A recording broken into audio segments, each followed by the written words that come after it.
வணக்கம். நான் கனி மார்த்தாண்டன். இந்த பதிவின் மூலமாக இந்த முன்னோர் சாபம் தீர என்ன பரிகாரம் வீட்டில் எளிமையாக செய்யலாம் அப்படிங்கிறத பற்றி இன்னைக்கு தெரிஞ்சுக்கலாம். முன்னோர் சாபம், பரம்பரை சாபம். இந்த சாபம் நம்முடைய மூதாதையர்களுக்கு யாரோ ஒருவர் தந்த சாபம்.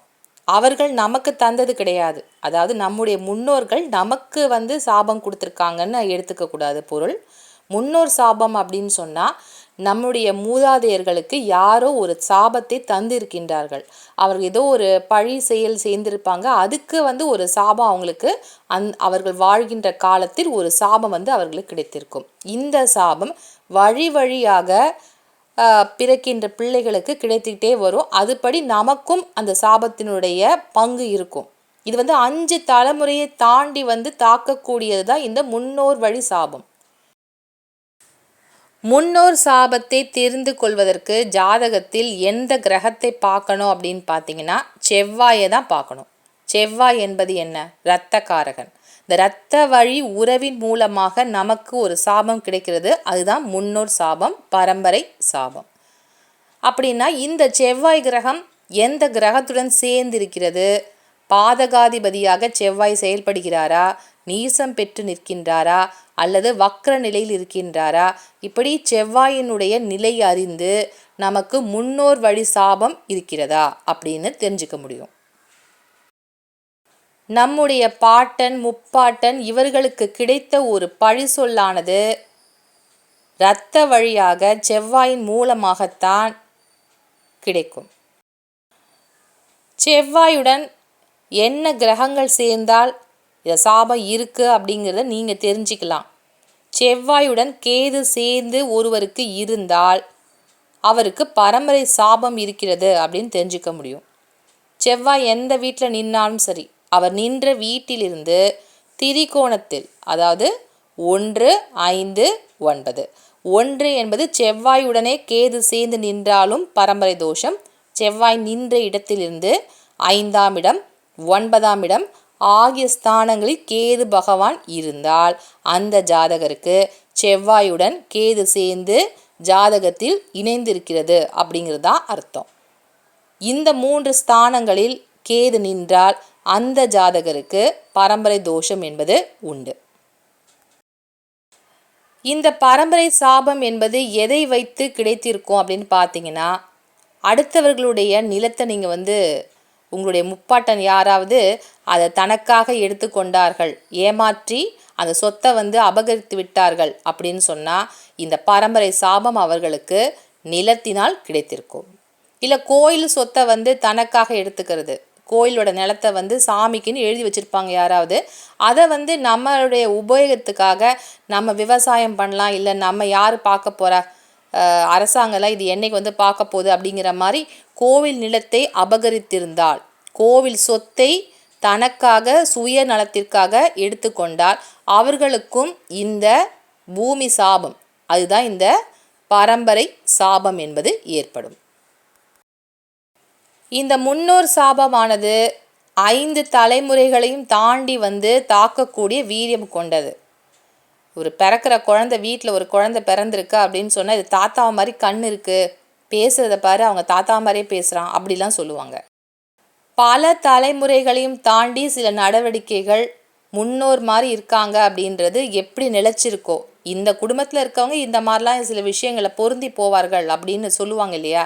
அப்போது இந்த தலைமுறை சாபங்களும் இந்த பரம்பரை சாபம் என்பது தொடர்ந்து வந்து கொண்டே தான் இருக்கும்.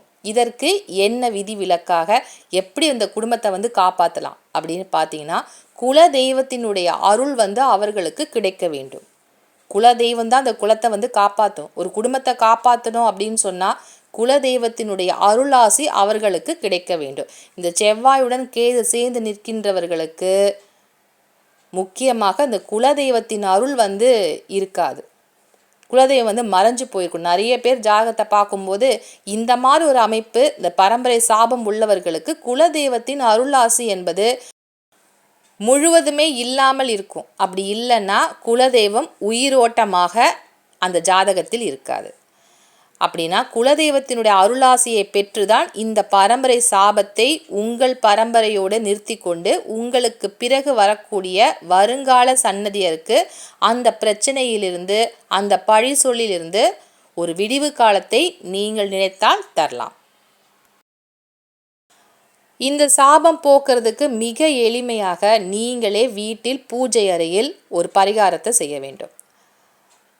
தினமும் விளக்கேற்றுகின்ற பொழுது ஒரு அகல் விளக்கு, இந்த மண் அகல் விளக்கில் இலுப்பை எண்ணெயில் தீபம் ஏற்ற வேண்டும். இலுப்பை எண்ணெய் தினமும் ஏற்றணும். வீட்டில் காமாட்சி அம்மன் விளக்கு ஏற்றுறோம், இல்லை குத்து விளக்கு ஏற்றுறோம் அப்படின்னாலும் பக்கத்திலே ஒரு மண் விளக்கு அகல் விளக்கில் இலுப்பெண்ணெய் தீபம் ஏற்றி வழிபாடு செய்ய வேண்டும். இலுப்பெண்ணெய் விளக்கு இந்த எண்ணெய் தெய்வ ஆகர்ஷ்ண சக்தியை வசீகரிக்கக்கூடிய ஒரு தீபம். இந்த இலுப்பை எண்ணெய் தான் தேவ மரம் அப்படின்னு சொல்லுவாங்க. ரேவதி நட்சத்திரத்தில் பிறந்தவங்களுக்கு இலுப்பை மரம் அப்படின்னு போட்டிருப்பாங்க. இந்த இலுப்பை என்பது தெய்வ ஆகர்ஷ்ண சக்தியை தரக்கூடிய ஒரு மரம். அந்த மரத்திலிருந்து கிடைக்கக்கூடிய இந்த எண்ணெயில் நீங்கள் தீபம் ஏற்றினால் உங்கள் வீட்டில் குலதெய்வத்தினுடைய அருளாசி கிடைக்க ஆரம்பிக்கும். குலதெய்வம் வந்துட்டாலே எவ்வளோ பெரிய சாபமாக இருந்தாலும், எவ்வளோ பெரிய பிரச்சனை தரக்கூடிய ஒரு பாதகாதிபதியாக இருந்தாலும் அந்த குடும்பத்தை காப்பாற்றுறதுக்கு குலதெய்வம் அங்கே இருக்காரு அப்படின்னு சொன்னால் அந்த பிரச்சனைகள் கட்டுப்படுத்தப்படும். இந்த பிரச்சனைகளுக்கு ஒரு விடிவு காலம் கிடைக்கும். இலுப்பெண்ணெய் பார்க்குறதுக்கு நெய் மாதிரி இருக்கும், ஆனால் அதனுடைய வாசனை வித்தியாசமாக இருக்கும். இந்த எண்ணெய் தெய்வ ஆகர்ஷ்ண சக்தியை பெற்றுத்தரக்கூடியது.